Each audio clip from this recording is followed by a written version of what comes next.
Tonight, in this edition of the 6 p.m. primetime newscast on Equinoxe television, government's unclear stance on the Anglophone General Conference prompts another postponement.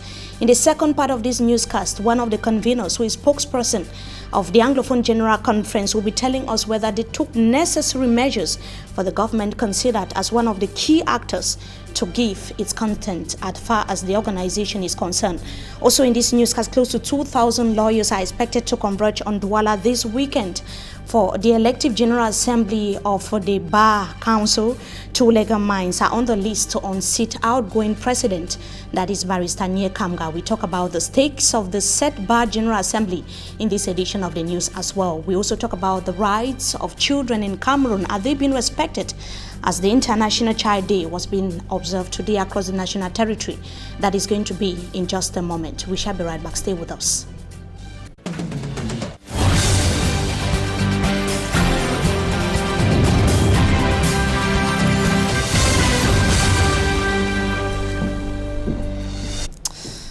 Good evening to you, ladies and gentlemen. We thank you so much for joining us in this edition of the 6 p.m. primetime newscast on Equinoxe television. Conveners of the Anglophone General Conference want government to make a clear-cut statement on whether it is for or against the said event. Speaking in a press conference in the economic capital Douala that was today, they said that the unclear stance of the government of Cameroun, which has not yet issued a written authorization requested by the conveners, is the reason why the said conference was postponed. That was yesterday. Babla Jonathan was part of the said press conference. He tells us more in the following report.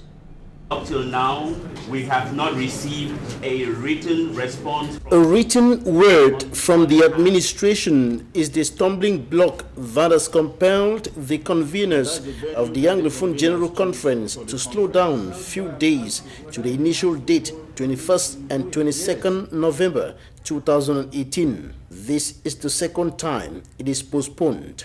During this press conference in Douala, the conveners expressed doubts over government's stand on the Anglophone General Conference, considering the fact that the division officer of the host town, Southwest Regional Capital, Boya, has remained silent. We do not know what is in the mind of the government. Though the conveners acknowledge the law that permits them to go ahead after declaring the meeting at the office of the division officer of Boya, they want a written authorization to serve as a tangible evidence of government's support. Beaucoup de Camerounais, pas seulement des anglophones, même les francophones, seront dessus. The Archbishop Emeritus of the Douala Metropolitan Archdiocese of the Roman Catholic Church, Christian Cardinal Tomi, Right Reverend Funky Samuel Foba, moderator of the Presbyterian Church in Cameroon, and the Imam of the Boye Central Mosque, Al-Haji Mohammed Abubakar, acknowledged the disappointment of Anglophones and Cameroonians in general over the postponement of the AGC, but said as religious leaders, they must ensure that they are taking the right steps on the right track and that's the right direction. They remain confident that government will respond favorably to their request for a written authorization in the days ahead, and the conference will eventually take place in Boya and only in Boya. Yes, because Boya has a historical place in Anglophone Cameroon, and we think that that conference will take place in Boya because it concerns the Anglophones. And because the Anglophone General Conference, which was supposed to begin tomorrow, the 21st of November 2018, did not take place, the conveners, who are church leaders and actors of the civil society, were more disappointed. For greater details in the following excerpt, we are going to be having their reactions as well as that of Barrister Agbobala, who was present at today's press conference. They were speaking to Babla Jonathan. Take a listen. The divisional officer of Boya, and up till now, we have not received a written response from him. On the other hand, we have been informed by our lawyers that if a response has not been given before the meeting or conference date, it indicates that it is a yes. We know that we are living in trying times. We also know that each day our people are dying, and this calls for the government to act fast with a written response which will enable us to reconvene. We cannot outrightly say the government is reluctant in giving a response. The government has a lot in its hands, and we do not know what is in the mind of the government. But all we can state here clearly is that we have not received a written response from the government. But we hope that with the trying times and understanding that our people are dying and the Anglophone problem is still at stake, we are very convinced that in no distant time, government will give a written response, and that will enable us to reconvene the conference. The fact that the government is silent, has not given a written response, we cannot quite state whether they are in for it or out of it. But we thought that as a people who are out for peace, we want a situation where everybody is involved. And if the government gives its go-ahead, it's an indication that government is also part of what we're doing. If the permission were given, should we have been ready for tomorrow? Of course. The work is not done by us. Will be done by those who will be in Buea. Because we have only just two questions. What are the causes of the problem? What solutions? And we go away into small groups to reflect on that and come and put together. And then we continue to Yaoundé to see the president, those who would have been chosen, to say, these are the grievances, these are the propositions. Because the problem of the Anglophones is a national problem. It's not only there, because we are still a whole. And if a part of a whole is not well, the whole is not well. We do not find any real or a challenging somebody who is an obstacle to the convening of this conference. We don't have that. We are not also playing with words that the government has not approved. There is freedom, that is the fact that the government is silent gives us approval. It will be important for you journalists to understand that we are not politicians. We are a religious body, and we want things done practically so that tomorrow you, the same children, do not come back and say you play with the same words to accuse us for doing things which are not proper. We are here to mediate, and we think that the government, the government should take our time. It will not be very far from now, God willing. We will convene. You will be in Buea eventually. We will be in Buea, and you will attend the conference. If you are finding a peaceful solution, it starts gradually. And the conveners felt that as the religious leaders, they owe a duty to their people to ensure that they start finding a solution. And the solution might just begin from the conference. But equally also is to see how we do a stock taking of our relationship in this entity called Cameroon. Let us make an assessment of our 57-year relationship, and also to address the 2 or 3 years since October 2016, how far we've gone, what have we achieved, how can we re-strategize, to continue the struggle, but while ensuring that our people are not killed, we find a solution to the humanitarian catastrophe, and we see how we can fight to release those who are in jail. Another pertinent question was how ready was Buea, the host town, as far as the conference is concerned? The Anglophone General Conference was postponed 2 days to the event, but the expected atmosphere was still to be felt in the Southwest Regional Headquarters of Buea amidst gunshots in the town that was in the early hours of today. Civil society actors like Barrister Agbobala have maintained that there is need for all the actors to be involved. Details with Derek Jato from Buea. Even before the outing by the conference organizing committee announcing that the Anglophone General Conference scheduled for 21st to 22nd November 2018 in Buea has been postponed, the town of Buea in itself did not show any sign of preparedness. The streets were void of banners.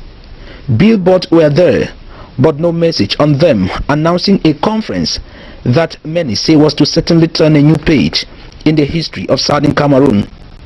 Instead, as the countdown narrows, hostilities were mounted on the ground as separatist leaders immediately announced a one-week lockdown. The conference must not hold in any part of the two Anglophone regions, and a move by their soldiers to enforce the decision on the ground sparked fire. Gunshots between the military and the Amazonian Defense Forces were heard again, and lives were lost, including an insane girl in Munyaboya. To Barrister Agbabala, the Anglophone General Conference will be a plus to the Anglophone people. If you ask me, I would say after the conference should nominate or designate 10 to 15 people at home that would able to meet 10 or 15 of our brothers and sisters in the diaspora in a neutral venue and sit down and carve a way forward for the people of Southern Cameroon. But we can only do that if the people in the at home meet. You understand? So that it would be representative of the entire Southern Cameroons. That to me that is something, you know. But if we sit and we just say people should not go, these people are bloodless. No, we spend our time just trying to castigate and criticize people. Okay, let us, the energy that we waste on doing videos and audios condemning people, inciting violence against, we can use that energy, we can channel that energy for the right cause, we can channel that energy to move forward the Southern Cameroon's case. But the Amazonian leaders will only later suspend the one-week lockdown on the condition that the Anglophone General Conference too has been postponed. But critics sees the government failure to authorize the conference as the main nail that has punctured the conference. The conference organizing committee on their part has called for calm as they wait for the Cameroon government to authorize the set Anglophone General Conference. But the situation on the ground is getting no better. 9 a.m. Tuesday, November 20, 2018. Boya is again transformed into a gun battleground. And when will all this stop? That is the question the people of the Southwest and the Northwest regions are asking. And that is, of course, the question Derek Jato. This is the second postponement, but the difference this time is that a future date is not yet known. Of course, we shall be asking that question from one of the conveners who is our guest tonight. Did the Anglophone Conference announced since July 25th, 2018 fail because the government of Cameroon is still to officially give its okay? As we see in the following report, there is no doubt about it. The state has a pivotal role to play. Details in the following story. We hereby freely take the initiative to constitute ourselves into a college of conveners for the purpose of summoning the required General Conference of the people of the Southwest and Northwest region. With the Anglophone crisis described today by many as an armed conflict, the Anglophone General Conference was perceived as a peace plan to resolve the deepening crisis in the Northwest and the Southwest regions of Cameroon. Meeting on July 25th, 2018 at the Douala Metropolitan Archdiocese, a team of Catholic, Presbyterian and Muslim leaders, actors of the civil society, decided to announce that the conference would hold in Boya between the 29th to the 30th of August 2018.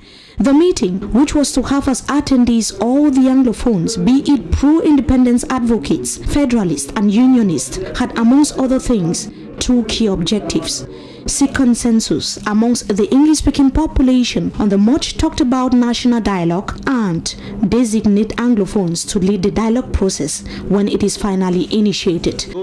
During the said meeting, announcing the start of what was termed as the first ever inclusive dialogue since the Anglophone crisis escalated, one of the conveners at the time, Dr. Simon Munzo, shortlisted expected initiatives from the government which could pave the way for a smooth gathering and the participation of all Anglophone Cameroonians.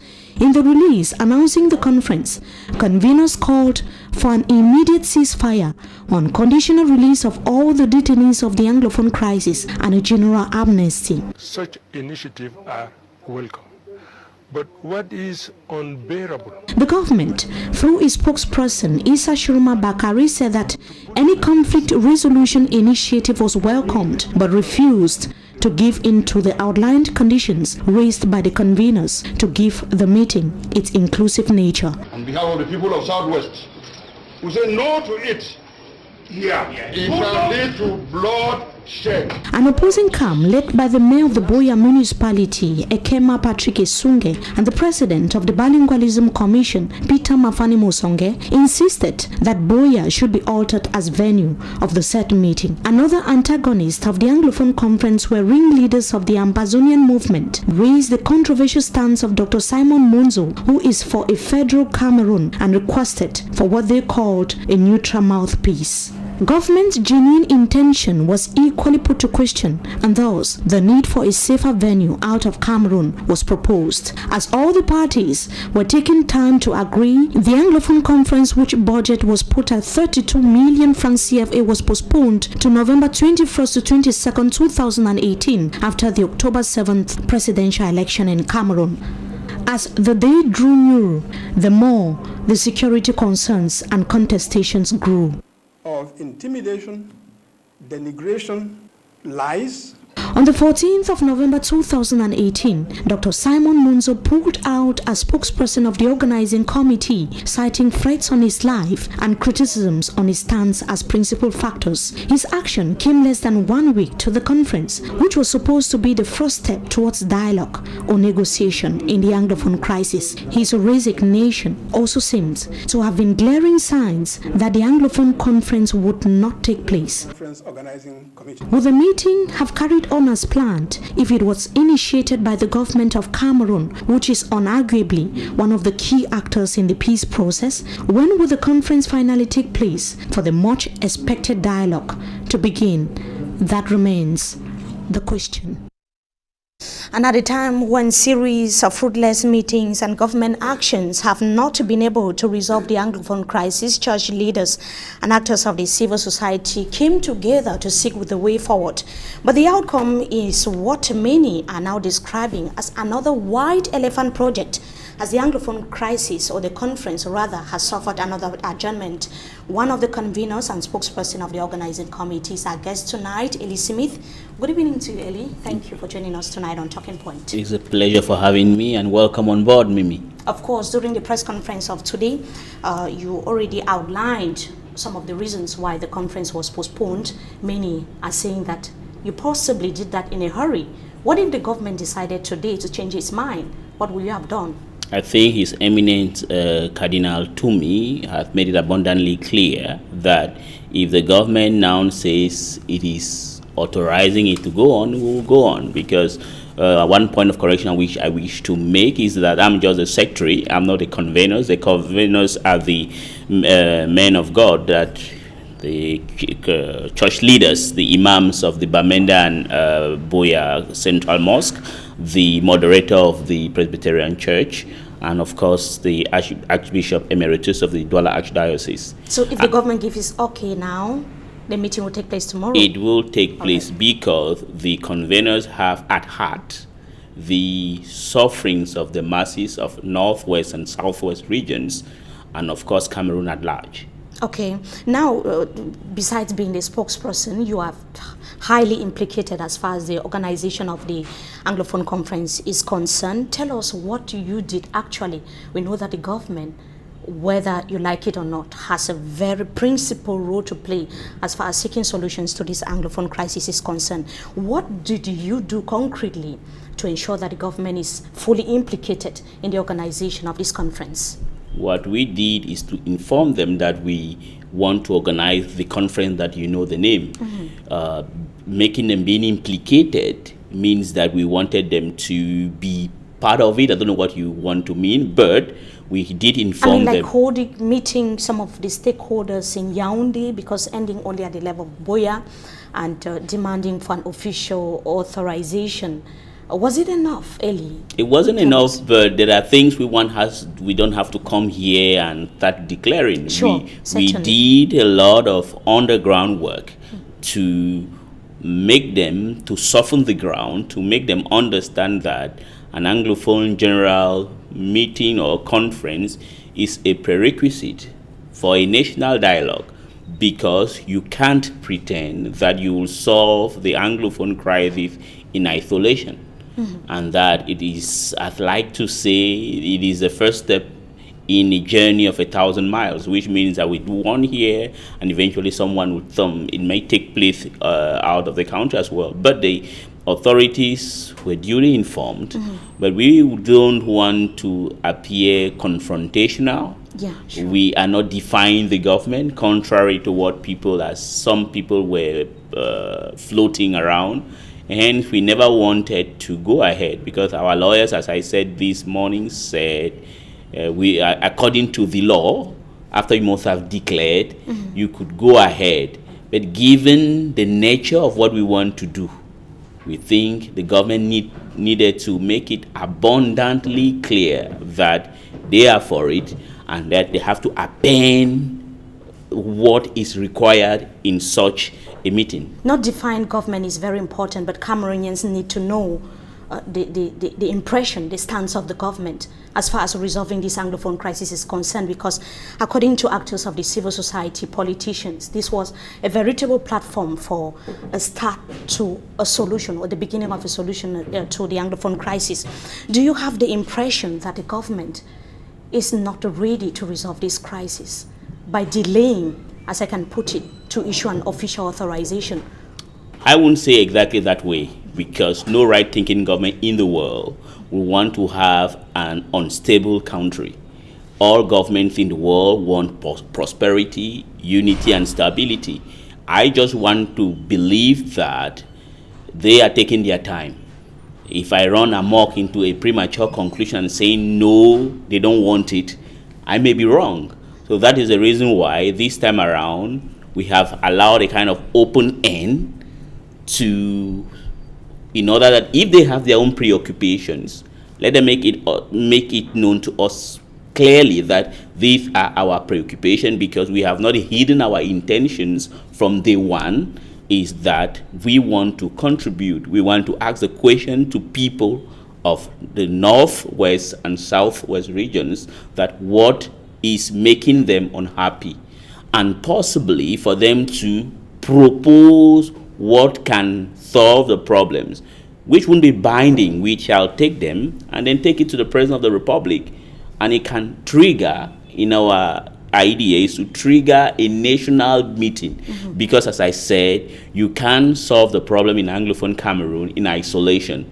Besides the infidelity of the 1961 fundamental law, there are many problems that we have in the southwest and in the northwest that happen in East Cameroon as well, which means that if you want to satisfy everybody, you need to look at what is happening and also try to see that other problems, similar problems beside the historical problem, could be solved as well. So you can't solve our problems in isolation. It will be solved at national level. Now, Mr. Eli Smith, a very important question. You know, the government has always maintained that the form of the state is not debatable, but this is a crisis that the government has been fighting for a long time to resolve. There were equally suspicions that the pro-independence fighters might want to impose their agenda as far as the meeting is concerned. That could possibly be what is discouraging the government of Cameroon. Yes, those who have... What did you do to reassure the government that you had very clear intention and that this was going to be a neutral platform to discuss the various proposals and take it to the national scene? What we did is to tell those we met that, look, we have no hidden agenda whatsoever. The thing is, if you want to solve a problem sincerely, you shouldn't put a taboo. You should allow people to express themselves freely. When I say non-binding, it doesn't mean in any way that people will say we are for federalism and automatically it becomes federalism. They were just proposition we collect and then we transmit. But the most important thing is that if the conference would have taken place, one, it would have put to an end the claim that you don't have interlocutors. Two, it would have shown that there is an endogenous movement that can defy on the other side. Yes, on the side of the English-speaking population. The English-speaking population, because there are, but visibly the government may not have wanted to talk with them. The time is against us. Just to find out from you, do you know when the conference will take place? No, we can't. You don't have an idea. With this time around, we don't want to give a date. We want to prepare another enabling environment to show that we are not defiant. If we were defiant, we would have gone to Boya. So you are waiting on the government? Yeah, we will talk with them. We are trying to talk with them to let them understand, like, in quote, a baby, that this thing is good for you, is not good only for us. Thank you so much. You're welcome. Smith, for joining us tonight on Talking Point. We hope to have you some other time again. God willing. Thank you so much. See you some other time. We continue with the news tonight with at least 2,000 lawyers that are expected to converge on Boya, or on Douala rather.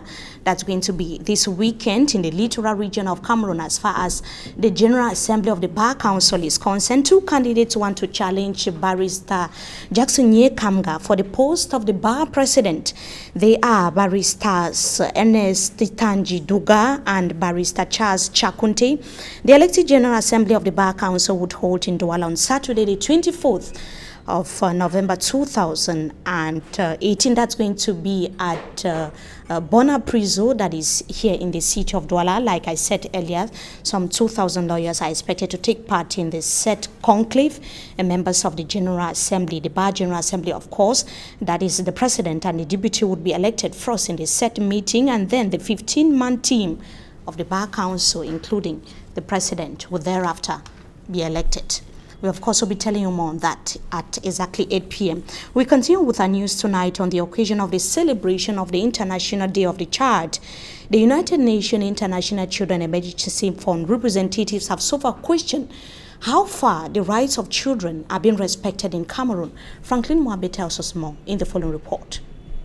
The International Day of the Child, celebrated every November 20th, has given the Minister of Social Affairs, Pauline Irene Guéné, the opportunity to call on parents, child rights activists, and international organizations to maintain their role in promoting and protecting the child as well as their well-being. In a ceremony in Yaoundé, il y a des documents spécifiques, le plan stratégique de protection des orphelins et autres enfants vulnérables. According to Jacques-Pierre Edzoua, director in charge of the protection of children's rights in the Ministry of Social Affairs, there are specific documents to protect orphans and vulnerable children, and there are documents to guarantee the right to education for every child. Il permet effectivement de garantir l'accès des enfants à l'éducation. On his part, the UNICEF representative in Cameroun, Jacques Boya, pays affecté par des situations de crise, said it is difficult to know whether the rights of a child is respected in the Anglophone regions hit by the socio-political crisis. Et d'autant plus difficile. This year's celebration of the International Day of the Child is celebrated under the theme, Children are taking over and turning the world blue. And the Minister of Scientific Research and Innovation, Madeleine Chuente, has projected Cameroon's national program to run from 2019 to 2023. Speaking in Yaoundé, that was today, she equally indicated that no form of threat or use of nuclear weapons can disrupt Cameroon's hosting of the 2019 AFCON Games. Details with Innocent Aze. Madeleine Chuente, Minister of Scientific Research and Innovation, clearly pronounced her words in a come-together in Yaoundé, November 20. To her, not even the greatest terrorist, whether national or international, can dare attempt to use nuclear weapons to disrupt the smooth organization of the 2019 AFCON in Cameroon. She states that the state is 100% ready to track down those with bad intentions. A team of well-trained personnel, she says, is reserved to arrest any terrorist immediately at the sea or airport. This is due to availability of sophisticated equipment to detect and control entry of persons and the kind of materials they bring to Cameroon. The state, she notes, benefits assistance from international cooperation and the International Agency for Atomic Energy, AIEA.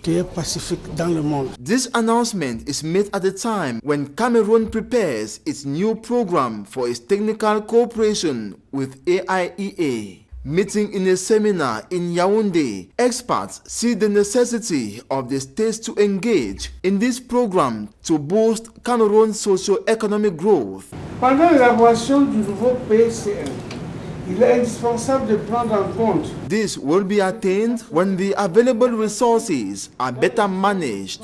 Afin de rationaliser l'utilisation des ressources disponibles et amplifier les impacts des résultats des projets. The national program in preparation shall be available from 2019 to 2023. And that brings us to the end of this edition of the Primetime Newscast on Equinoxe Television. There, we thank you so much, televiewers, for joining us. Wishing you a blessed stay in the company of our programs. Until we meet again, goodbye. Up next, Dizongto.